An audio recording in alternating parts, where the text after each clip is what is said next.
दोस्तों आज हम पढ़ेंगे शुंग वंश के बारे में। इससे पहले हम लोगों ने मौर्य वंश के बारे में पढ़ा था। मौर्य वंश में चंद्रगुप्त और बिंदुसार और अशोक के बारे में हम लोग पढ़ लिया है। अब आइए शुरू करते हैं शुंग वंश के बारे में। दोस्तों शुंग वंश का संस्थापक पुष्यमित्र शुंग था। यह ब्राह्मण जाति का रहता है और यह उज्जैन का निवासी रहता है।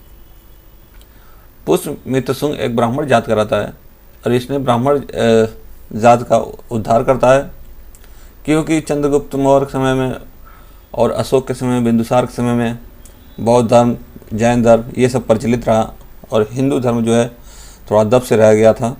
तो ये हिंदू धर्म का फिर से उद्धार करता है। पुष्यमित्र शुंग मौर्य वंश के अंतिम राजा बृहद्रथ की हत्या करके गद्दी पर बैठ जाता है। पुष्यमित्र शुंग मौर्य वंश के अंतिम राजा बृहद्रथ जो है मौर्य वंश का अंतिम राजा रहता है, उसका ये सेनापति रहता है और उसका हत्या करके गद्दी पर बैठ जाता है। हत्या क्यों करता है? क्योंकि बृहद्रथ के समय में विदेशी आक्रमण की शंकाएं बढ़ती रहती हैं, आशंका बढ़ती जाती है और ये इससे युद्ध से अपरिचित था, ज़्यादा जानकारी नहीं रहती इसको युद्ध की, क्योंकि पहले ही अशोक और चंद्रगुप्त मौर्य ने सब साम्राज्य को मिला लिया था, जीत कर रख लिया था। इसलिए इसको ज़्यादा ये लड़ाई से परिचित नहीं रहता है, ध्यान नहीं देता है। इस वजह से पुष्यमित्र शुंग ने इसका वध करके गद्दी पर बैठ जाता है। पुष्यमित्र शुंग बृहद्रथ का सेनापति रहता है। शुंग वंश के पूर्वज मौर्य के सेवा में रहते हैं। शुंग वंश के जितने पूर्वज रहते हैं मौर्य के सेवा में, मौर्य वंश में ही काम करते हैं और ये अपनी राजधानी जो है पाटलिपुत्र से विदिशा में स्थापित करता है। विदिशा मध्य प्रदेश में है। ये अपनी राजधानी पाटलिपुत्र से हटा लेता है और विदिशा में स्थापित करता है। पुष्यमित्र शुंग वंश के विषय में जानकारी हमें कहाँ से मिलती है? तो शुंग वंश के विषय में हमें जानकारी जो है अयोध्या अभिलेख से मिलती है। अच्छा, ये जो है जब गद्दी पर बैठ जाता है तो ये अपने आप को राजा नहीं सेनापति के उपाधि पर ही बनाए रखता है। ये अपने आप को राजा नहीं बताता, सेनापति के उपाधि पर ही बनाए रखता है। इसने 2 अश्वमेध यज्ञ कराया। किसके सहायता से? महर्षि पतंजलि के सहायता से। इसने 2 अश्वमेध यज्ञ कराया महर्षि पतंजलि की सहायता से। अश्वमेध यज्ञ क्या होता था?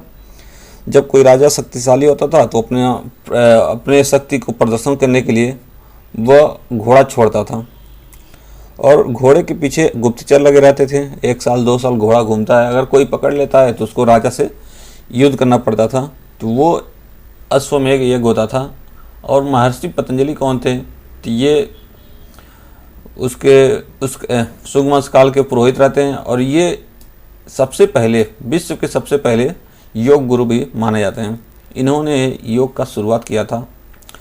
पाणिनि ने अष्टाध्यायी की रचना की और महर्षि पतंजलि ने अष्टाध्यायी पर टीका या महाभाष्य लिखा। पाणिनि ने अष्टाध्यायी की रचना की थी और उसको अच्छी तरह से जानकारी लेने के लिए, विस्तृत रूप से पढ़ने के लिए, अच्छी तरह से समझने के लिए महर्षि पतंजलि ने अष्टाध्यायी पर टीका या महाभाष्य लिखा। हिंदू धर्म का पुनरुद्धार किया। पुष्यमित्र शुंग ने हिंदू धर्म का पुनरुद्धार किया। पुष्यमित्र शुंग ने 84,000 स्तूपों को नष्ट करवाया। बाद में 2 स्तूपों को बनवाया या रिपेयरिंग करवाया। पहला भरहुत का स्तूप और दूसरा सांची का स्तूप था। अच्छा, जो अशोक जो अपने काल में 84,000 स्तूपों का निर्माण करवाया था, उन 84,000 स्तूपों को पुष्यमित्र शुंग ने नष्ट करवा दिया। लेकिन इसको बाद में फिर कुछ ख्याल आया, जिसमें से 2 स्तूपों को फिर से ये निर्माण करवाया। एक भरहुत का स्तूप, दूसरा सांची का स्तूप है।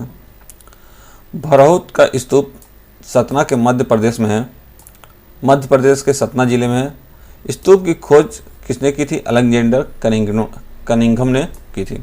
भरहुत स्तूप की खोज अलेक्जेंडर कनिंघम ने की थी। और सांची स्तूप कहाँ पर है? सांची स्तूप मध्य प्रदेश के रायसेन में है। मध्य प्रदेश के रायसेन जिले में। तो आगे देखते हैं। पहली बार भारत में यवनों का आक्रमण शुंग वंश के समय में हुआ। यवनों का आक्रमण किसके समय में हुआ भारत पर? तो शुंग वंश के समय में हुआ। यवन बैक्टीरिया अफगानिस्तान वाले क्षेत्र में बसे थे। यवन जो थे बैक्टीरिया में बसे थे। बैक्टीरिया कहाँ था? अफगानिस्तान वाले क्षेत्र में था। यवन जो है मूलतः यूनान से आए थे जो बैक्टीरिया में बसे हुए थे। प्रथम यवन आक्रमणकारी डेमेट्रियस प्रथम था। जो प्रथम यवन आक्रमणकारी था वो डेमेट्रियस प्रथम था। इसने पंजाब को जीता और सियालकोट को अपनी राजधानी बनाई। सियालकोट को अपनी राजधानी बनाई जो वर्तमान में साकल के नाम से जाना जाता है। ठीक, अब इसके आगे देखते हैं। डेमेट्रियस वंश का सबसे प्रतापी राजा मिनांडर था। डेमेट्रियस वंश का सबसे प्रतापी राजा मिनांडर था। अच्छा, एक बौद्ध साहित्यकार था जिसका नाम नागसेन था और मिनांडर से नागसेन के वाद विवाद को मिलिंद पन्हो नामक पुस्तक में लिखा गया है। एक बौद्ध साहित्यकार था नागसेन और मिनांडर जो था डेमेट्रियस वंश का सबसे प्रतापी राजा था। इन दोनों में वाद विवाद होता है। कुछ मिनांडर जो है बौद्ध धर्म से और बौद्ध के जीवन से संबंधित नागसेन से सवाल करता है और नागसेन उसका जवाब देते हैं। ठीक है, तो उसका संकलन जो है एक मिलिंद पन्हो नामक पुस्तक में किया गया। किसने किया है? नागसेन ने किया है। और मिनांडर को इस पुस्तक में मिलिंद के नाम से बताया गया। मिनांडर को इस पुस्तक में मिलिंद के नाम से बताया गया है और इसी के नाम पर पुस्तक का नाम मिलिंद पन्हो रखा गया, मतलब मिलिंद के प्रश्न। मिनांडर नागसेन से प्रभावित होकर बौद्ध धर्म को अपना लेता है। इसके बाद क्या होता है कि मिनांडर नागसेन से प्रभावित होकर बौद्ध धर्म को अपना लेता है। तो ये बहुत इंपॉर्टेंट है दोस्तों, इसको एकदम याद रखिए। मिलिंद पन्हो की रचना किसने की थी? तो नागसेन ने की थी। मिनांडर दूसरी बार भारत पर आक्रमण किया और लेकिन सुंग वंश से हार गया। मिनांडर जो है दूसरी बार भारत पर आक्रमण करता है लेकिन सुंग वंश से हार जाता है। तो सुंग वंश ऐसा वंश था जिसने मिनांडर को हराया था। अच्छा, एक मनु स्मृति है जो सबसे प्राचीन स्मृति है। इसका वर्तमान स्वरूप की रचना जो भी सुंग काल के समय में हुई थी। मनु स्मृति की रचना जो है प्राचीन स्मृति, सबसे प्राचीन स्मृति है। इसका वर्तमान स्वरूप की रचना सुंग काल के समय में हुई थी। पुष्यमित्र सुंग ने पाटलिपुत्र में स्थित कुकुटाराम बिहार को 3 बार नष्ट करने का प्रयास किया। पाटलिपुत्र में एक कुकुटाराम नाम बिहार है जिसको 3 बार नष्ट करने का प्रयास किया पुष्यमित्र सुंग ने, लेकिन असफल रहा। यवनों का देन। अच्छा, भारत में यवन का बहुत सा देन है, जैसे कि ज्योतिष के क्षेत्र में ज्योतिष की जानकारी यवन ने ही भारत को दिया। सप्ताह के 7 दिन होते हैं और ग्रहों के नाम पर सप्ताह में 7 दिन होते हैं और 7 दिनों का नाम ग्रहों के नाम पर ही 7 दिन का नाम पड़ा है। ये भी जानकारी किसने दी? तो यवनों ने दी। नक्षत्रों को देखकर भविष्य बताने की ये जानकारी, नक्षत्रों को देखकर भविष्य बताने की कला यवनों ने ही सिखाया भारत को।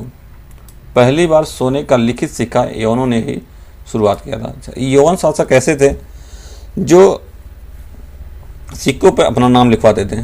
तो यवन के समय के सिक्कों को देख के ये बताया जा सकता है कि ये सिक्का किसके समय में चला था, क्योंकि उस पर उनका नाम लिखा रहता है। ठीक है दोस्तों, बस